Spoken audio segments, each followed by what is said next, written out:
segment called Interviews here in Ottawa. What is Interviews? Interviews is where I interview somebody in Ottawa, whether they're an entrepreneur, whether they're a business owner, whether they work at a bank, whether it doesn't matter what you do. If you'd like to get an interview with me, just let me know and we'll set it up.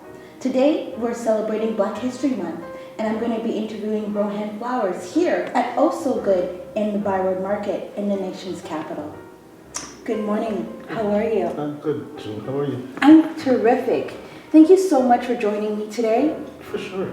Thank you. This is a new thing that I'm doing, and of course, I had to definitely, who would I like to interview? And I thought about it and I said, Rhoan Flowers. I just love it. I feel that you know how I feel. I feel like you're like Quan. For those of you who do not know who Quan is, he is an American writer, okay? And Rhoan is a Canadian writer with the same kind of contacts, even more because he has a vast amount of novels under his belt. And we'll talk about that later on in the show. Yes, we will. So, how long have you been writing for? Oh, I've been writing since I was a teenager, but I got more consistent with it from early 20s, when I was 21, until today, forward to today. I haven't stopped, keep going. What do you love about writing? Because you have to be passionate to write books. Because it's easy just to write on a page. So what makes you so passionate about writing? For me, it's really gratifying. It's relaxing for myself personally, but just knowing that I'm able to provide something that my readers can read and take their stress off, get away from whatever their issues are that day, that alone is a plus. I love it. How many books have you written thus far in your writing career? I've written 7 books to date. I have the 2 kids book, which my twin sons, Rhoan and Javon, illustrated. That's The Blue Jay and the Squirrel and The Volcano King. I also have the Informer trilogy. Wait, gotta show them this one? Yes. So this one is the Blue Jay and the Squirrel. Okay, wait, I'm gonna get my hands out of the way there. Very loved. I have my Informer trilogy. Oh, you gotta do them in order too. Like you gotta show them. Okay, so we're gonna talk about these books because this is the first one. That's my very first book. Informer 1, The Wars of Men. Informer 2, The Treachery of Friends. And this book? And Informer 3, Bloodshed Never Ends. And let me not forget, we also have Mama Devo, which is my smallest book. Very exciting. And last but not least, Yahweh.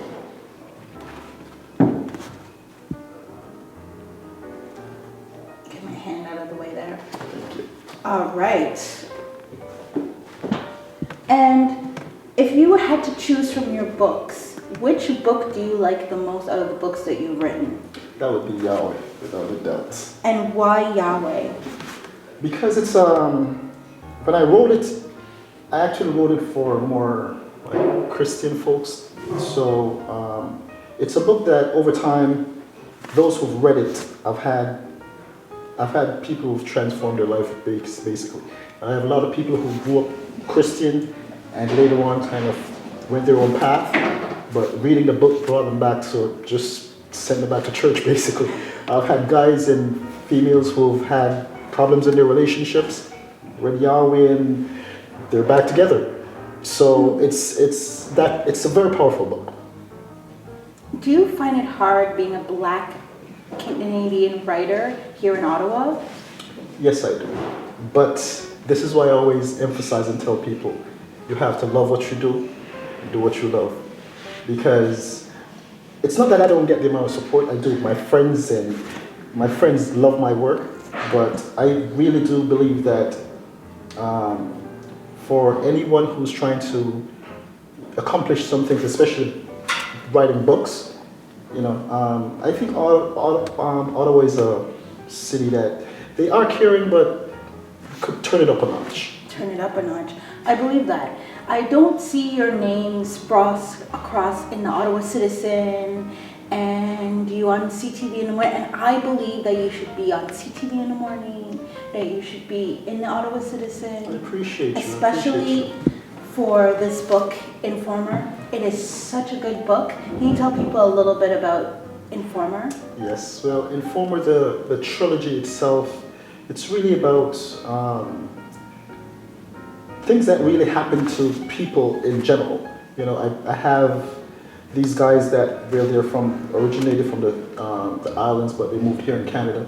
And, you know, the novels, it varies between different places. Yes, from Jamaica to Montreal, Yes. to Toronto. Yes. Yes, I've read the book. Yes.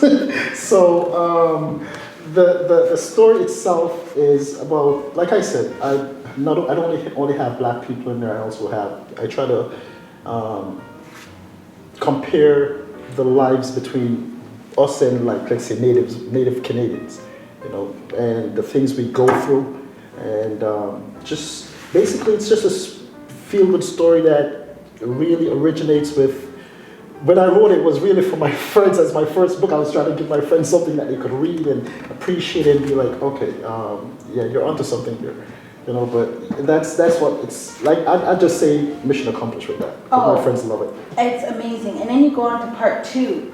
And part 2 is Yes. even more interesting because, like you said, you were talking about the Aboriginals, the Native Indians that live here. So we Yes. learn a lot about them in this book, the Canadian Aboriginals. We always hear about America and what goes on, but you'll definitely learn a lot in this book about what they do, how they get ready Yes. for war, Yes. and it's in a very spiritual way as well. Yes. It's not just combating with your bodies, combating with your your mind. Exactly. So that's really interesting there. And in this one, I like how they find out that some people that they're working with who are undercover agents are how clean they are, you Yes. know? So these are great books. I'm in the middle of this one. I haven't finished reading Yes. 3. I think I read 3 years ago, but I had to read it again. Yes. But they're like, there's type of stories where I try to present real life issues. Because growing up in Montreal, most of the stuff, especially in all books, are stuff that actually happened in real life. So I just dropped it in and, you know, made my own creation. Why did you choose to re-release your books away from Arthur House? It's for my personal legacy and to make sure that whenever I'm gone, whatever work I've done, my kids benefit from it and not some other business entity. And apart from that, as a Canadian boy, it's just to bring my books back to Canada. You know, so now they have brand new Canadian ISBN numbers. Everything was redone by me. So they're 100% Canadian books now. And yes, I'm very happy about that. So you were with Arthur House, Yes. which is a publishing company. Yes. And now you started your own publishing company. Yes, I did. How's that going? Oh, awesome. So far, it's very motivational, and it's just something else that keeps me going, knowing that even though I am originally an independent author, and I went with another company to put them out, but this time I've just cut them out and done everything myself. So it's a lot more gratifying. It's a lot more work, but a lot more gratifying. Being that it's Black History Month and you're a writer here, you were saying earlier on, for those of you who are just tuning in, that you find it hard here in your city of Ottawa, in the nation's capital, that you're not getting the support that you think that you should be getting. What can you say to other writers who are coming up? What advice could you give to them? Don't let nothing stop you. Let nothing at all stop you. Like, I was born in Montego Bay, Jamaica. And growing up, my first heroes were those in Jamaica. We have one heroine who's Nanny and 6 men. We have people like Paul Bogle, Sam Sharp, Marcus Garvey, Martin Luther King. So me growing up personally, those are the first heroes I learned about in school. So Sam Sharp, who is one of my heroes, he's from Montego Bay, where I'm from. And he was born during slavery. What Sam Sharp did was, when he was born, he was allowed to get educated, so he learned to read and write and all that stuff. So when he grew up, he became a pastor, but he would go around and he would go from parish to parish and preach So he'd go around and see it was still going on anyway, slavery, it's middle of slavery.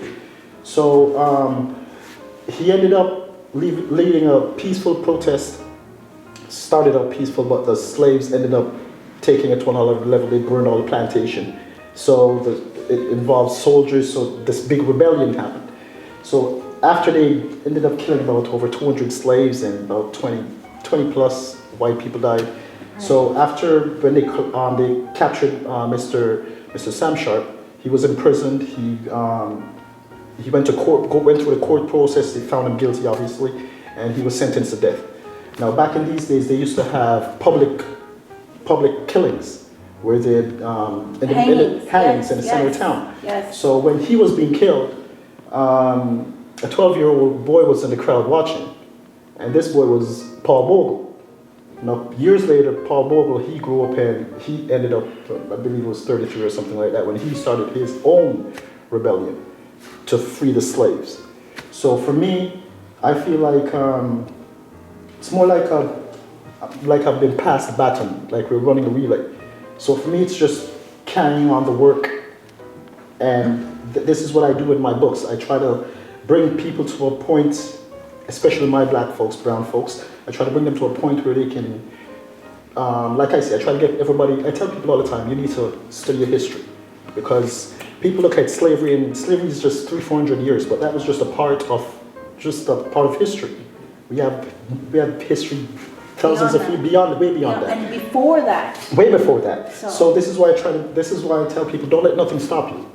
Whatever you feel, whatever you're trying to get to, just get out and do it. Because to me, people like Paul Bogle and Nanny and Sam Sharp, these people who have sacrificed their lives to get me where I am and you are where we are today, we need to keep it going. And so that kind of aligns with my next question. What does Black History Month mean to you, being a Black Canadian? It's the world. It means the world to me. This is why I talk about the stuff I do in my books. I try to get people to, like I said, a point where they can just basically learn more about themselves. Because if you, my grandmother always says, if you don't know where you're coming from, you have no idea where you're going. So as a Black author here, especially in Ottawa, I try to lead by example. I try my best, so this is why, even though I've written 7 books, like you say, I'm nowhere near the mainstream, but this is why I keep going, because first of all, my writing was first of all from me, so sharing it with the world is just a plus. Amazing. So if I wanted to get your book, now that you're not with a publishing house, you have your own publishing house, how does somebody get your book? Where are they, your book or books, where are they located? They are still in the bookstores, because not only because I read by myself, I still have my books international, so you can still get them at your Barnes and Nobles, your Chapters, your Amazon. Wait, hold on. So you can go to Chapters, Barnes and Nobles, yes, and you can go and get. Yes, you can. I wish I wish I was as famous where my books, you could just go and pick them up off the shelves, where at points and times it's happened, but I just wish that was the case. But do me a favor and please go and just order the books and they'll be delivered to you. That is awesome.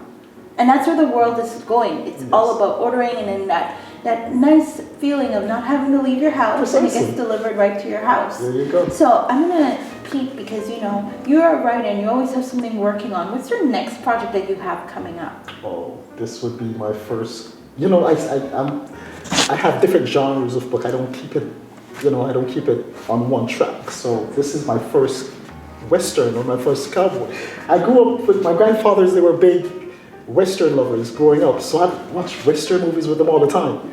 So I'm so happy to be writing my first, and I always keep everything black, brown skin, so it's titled Black Cherokee, trying to let people know that yes, Black Indians have existed, we still do exist, and like I said, it's just another part of learning about your history. That's amazing. And your social media outlets, are you on Twitter, Instagram, Facebook? Yes, I am. So if people wanted to reach you, what's your Twitter handle? I'm Rhoan Flowers everywhere. Everywhere. Everywhere. Rhoan Flowers. So R-H-O-A-N. just like on the book, yes. Everywhere. So they can find you on Instagram, find you on Twitter, find you on Facebook. They can just go, can they go on Amazon and order? Oh, yes. You can go yes. on Amazon as well and order the videos. I mean, The books. the books, okay? 'Cause this is amazing. I didn't know that you were also on Amazon as well. Yes, I am. That is good. And my last question. If you could work with somebody within writing world, who would you want to work with? Anybody. To be honest, just writing, a lot of people who consider writing.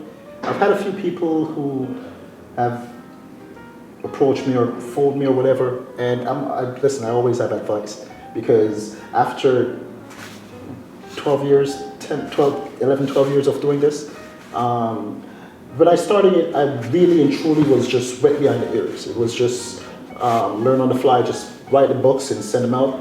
People edit them and slap them out. So over the years, you get a lot of knowledge and you learn a lot.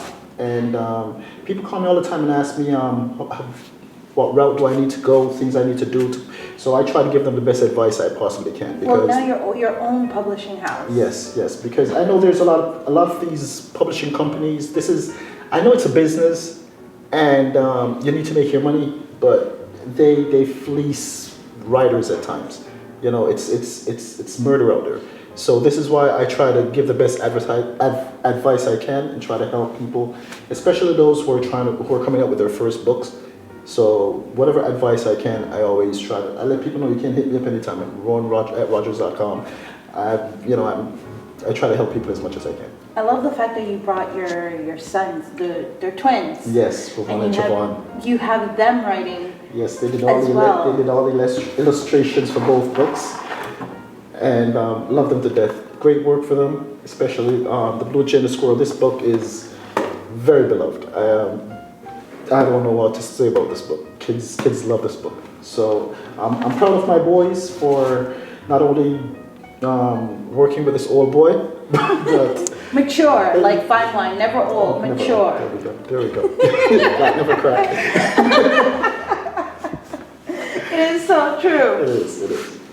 So you have that book coming up. Anything else that people should keep their eyes and ears out for? Oh, I'm always working. I have I